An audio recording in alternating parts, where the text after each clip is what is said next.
నమస్తే అందరికీ. ఇప్పుడు భగవద్గీత ద్వితీయ అధ్యాయంలో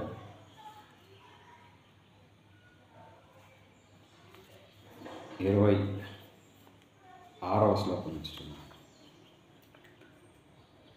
అత చైనం నిత్యజాతం నిత్యం వా మన్యసే మృతం తథాపి త్వం బాహో నైవం శోచితుమర్హసి. ఓ అర్జున, ఈ ఆత్మకు జనన మరణములు కలగవని ఒకవేళ నీవు భావించినప్పటికీ దీనికై నీవు శోకింప తగదు. జాతస్య హి ధ్రువో మృత్యుః ధ్రువం జన్మ మృత్యుస్య చ తస్మాదపరిహార్యేర్థేన త్వం శోచితుమర్హసి న త్వం శోచితుమర్హసి. ఏలనాన, పుట్టిన వానికి మరణము తప్పదు, మరణించిన వానికి పునర్జన్మ తప్పదు. కనుక అపరిహార్యములైన ఈ విషయములందు నీవు శోకింపదగదు. అవ్యక్తాధీని భూతాని మరి చూద్దాం. అవ్యక్తాదీని భూతాని వ్యక్తమధ్యాని భారత అవ్యక్త నిధానేవ తత్ర కా పరిదేవనా. ఓ అర్జున, ప్రాణులన్నీయును పుట్టుకకు ముందు ఇంద్రియ గోచరములు కావు, అవ్యక్తములు. మరణానంతరము కూడా అవి అవ్యక్తములే. ఈ జనన మరణముల మధ్యకాలమునందు మాత్రమే అవి ప్రకటితములు, ఇంద్రియ గోచరములు అగుచుండును. ఇట్టి స్థితిలో వాటికి పరితపించుట నిష్ప్రయోజనము. ఆక్షరీయవత్ పశ్యతి కశ్చిదేనం ఆక్షరీయవత్ భవతి తథైవ చాన్యః ఆక్షరీయవత్సైనమన్యః శృణోతి శ్రుత్వాప్యేనం వేద న చైవ కశ్చిత్. ఎవరో ఒక మహానుపురుషుడు మాత్రమే దీనిని, ఈ ఆత్మను ఆశ్చర్యకరమైన దానినిగా చూచును. మరి ఒక మహాత్ముడు దీనిని తత్వమును ఆశ్చర్యకరముగా వర్ణించును. వేరొక పురుషుడు దీనిని ఆశ్చర్యకరమైన దానిగా వినును. ఆ విన్నవారిలో కూడా కొందరు దీని గురించి ఏమీ ఎరుగరు. దేహీ నిత్యమవధ్యోయం దేహే సర్వస్య భారత తస్మాత్ సర్వాణి భూతాని న త్వం శోచితుమర్హసి. ఓ అర్జున, ప్రతి దేహమునందును ఉండడి ఈ ఆత్మ వధించుటకు వీలు కానిది. కనుక ఏ ప్రాణిని గూర్చి అయినను నీవు శోకింపదగదు. స్వధర్మపి చావేక్ష్య న వికంపితుర్మహర్షి ధర్మాధియుద్రాశ్రేయోన్యత్ క్షత్రియస్య న విద్యతే.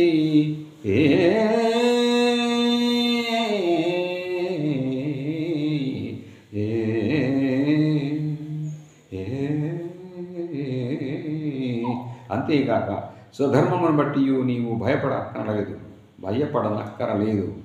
ఏలనన క్షత్రియునకు ధర్మయుద్ధమునకు మించినట్టి శ్రేయస్కరమైన కర్తవ్యం మరి ఒకటి ఏదీనూ లేదు. యదృచ్ఛయాచోపన్నం స్వర్గద్వారమపావృతం సుఖినః క్షత్రియాః పార్థ లభంతే యుద్ధమీదృశం. ఓ పార్థ, యాదృచ్ఛికముగా అనగా అనుకోకుండా తటస్థించిన ఇటు యుద్ధము అదృష్టవంతులైన క్షత్రులకి లభించును. ఇది స్వర్గమునకు తెరిచిన ద్వారము వంటిది. అథ చేత్వమిమం ధర్మం సంగ్రామం న కరిష్యసి తత్వసధర్మం కీర్తించ హిత్వా పాపమవాప్యసి.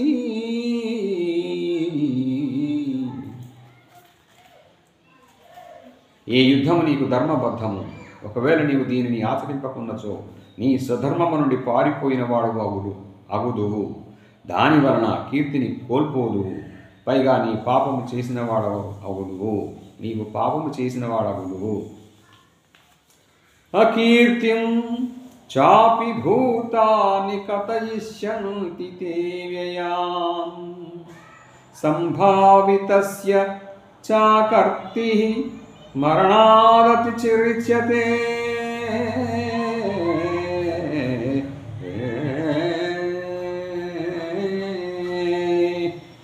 లోకులెల్లరను బహుకాలం వరకును నీ అపకీర్తిని గూర్చి చిరులు ఫలముగా చెప్పికొందురు. మానుష్యుడనైన పురుషునకు అపకీర్తి మరణము కంటేను బాధాకరమైనది. భయాద్రణాదు పరతం మంస్యంతే త్వాం మహారథా ఏషాం చతం త్వం బహుమతో భూత్వా యాస్యాసి లాఘవం. ఈ మహారథుల దృష్టిలో ఇప్పుడు నీవు మిక్కిలి మాన్యుడవు. యుద్ధమింపుడనైనచో వీరి దృష్టిలో నీవు ఎంతో చులకనయ్యేదవు. అంతేగాక నీవు పిరికివాడవై యుద్ధము నుండి పారిపోయినట్లు వీరు భావింతురు. అవాచ్యవాదాంచ బహూన్ వదిష్యంతి తవాహితాః నిందంతస్తవ సామర్థ్యం తతో దుఃఖతరం ను నీ శత్రువులు నీ సామర్థ్యమును నిందించుచు నిన్ను గూర్చి పెక్కు అనరాని మాటలు అందురు. అంతకంటే విచారకరమైన విషయం ఏముండును? హతో వా ప్రాప్యసి స్వర్గం జిత్వా వా భోక్షసే మహీం తస్మాదుష్ట కౌంతేయ యుద్ధాయ కృత నిక్షయః యుద్ధాయ కృత నిక్షయః. ఓ అర్జున, రణరంగమున మరణించినచో నీకు స్వీరస్వర్గము ప్రాప్తించును. యుద్ధమున జయించినచో రాజభోగ్యములను అనుభవింపగలవు. కనుక కృతనిక్షయుడవై యుద్ధమునకు లెమ్ము. సుఖ దుఃఖే సమే కృత్వా లాభాలాభౌ జయాజయౌ తతో యుద్ధాయ యుజ్యస్వ నైవం పాపమవాప్యసి.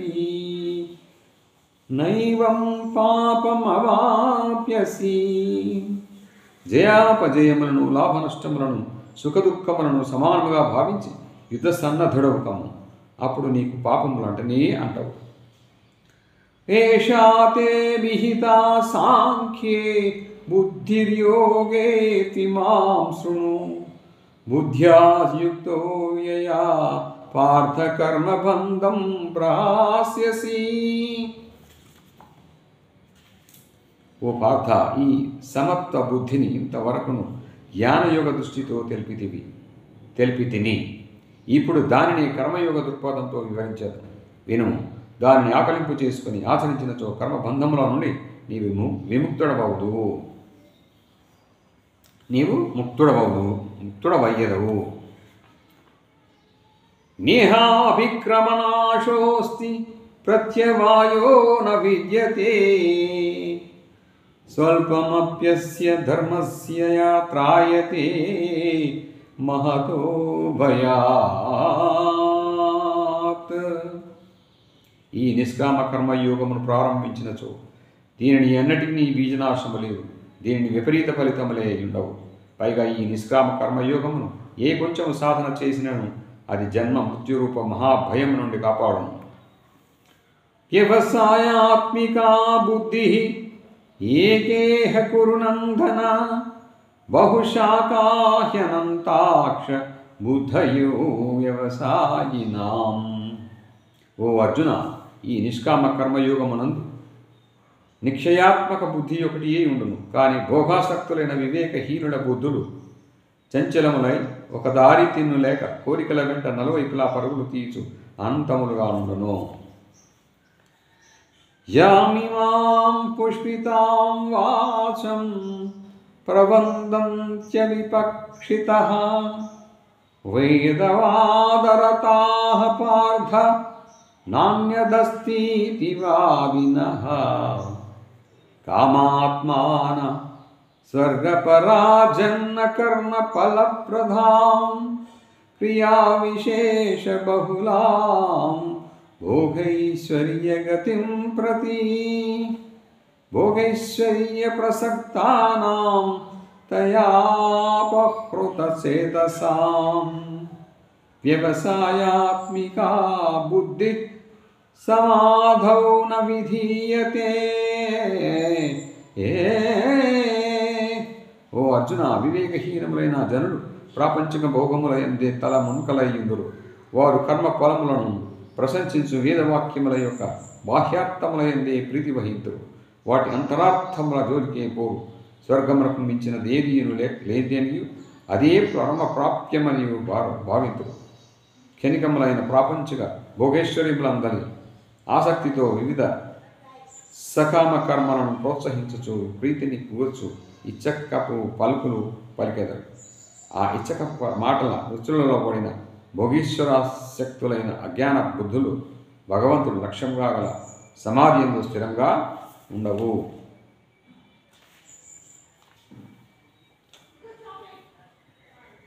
త్రైగుణ్య విషయా వేదా నిస్త్రైగుణ్యో భవార్జున నిర్ద్వంద్వో నిత్యసత్తస్థో నిర్యోగమక్షేమ ఆత్మవాన్.